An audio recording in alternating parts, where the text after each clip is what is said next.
Méditation du 9 novembre. Seul Jésus savait. Le Fils de l'homme s'en va selon ce qui est écrit de lui. Mais malheur à cet homme-là par qui le Fils de l'homme est livré. Mieux vaudrait pour cet homme n'être jamais né. Matthieu 26, verset 24. Les disciples ignoraient totalement le dessein de Judas. Jésus seul devinait son secret, mais il ne le dévoila pas. Jésus désirait ardemment sauver son âme. Comment puis-je t'abandonner à ton sort ? Disait-il en son cœur. Judas ressentait la puissance contraignante de cet amour.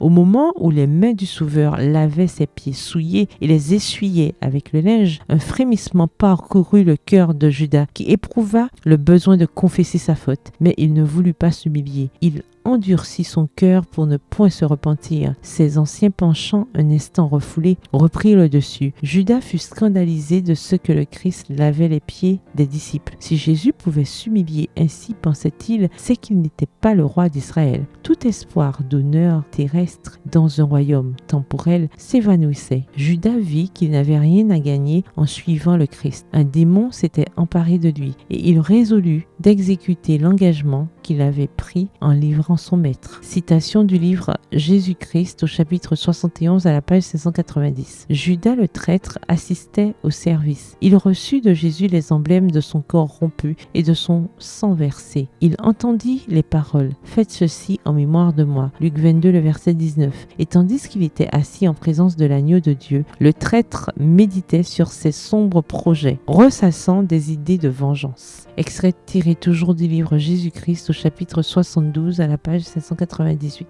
Pendant le souper de Pâques, Jésus avait montré sa divinité en dévoilant le dessein du traître. Il eut la bonté d'inclure Judas dans le ministère exercé en faveur des disciples. Mais le dernier appel de l'amour resta sans réponse. Alors le destin de Judas fut fixé irrévocablement et les pieds que Jésus venait de laver s'en allèrent accomplir l'œuvre du traître. Toujours extrait du livre Jésus-Christ au chapitre 76 à la page 649. Jusqu'à cet instant, Judas n'avait pas dépassé les limites au-delà desquelles la repentance était impossible. Mais en quittant son maître et ses compagnons, il avait pris sa décision finale. La limite avait été franchie. Extrait tiré toujours du livre Jésus-Christ au chapitre 72 à la page 799.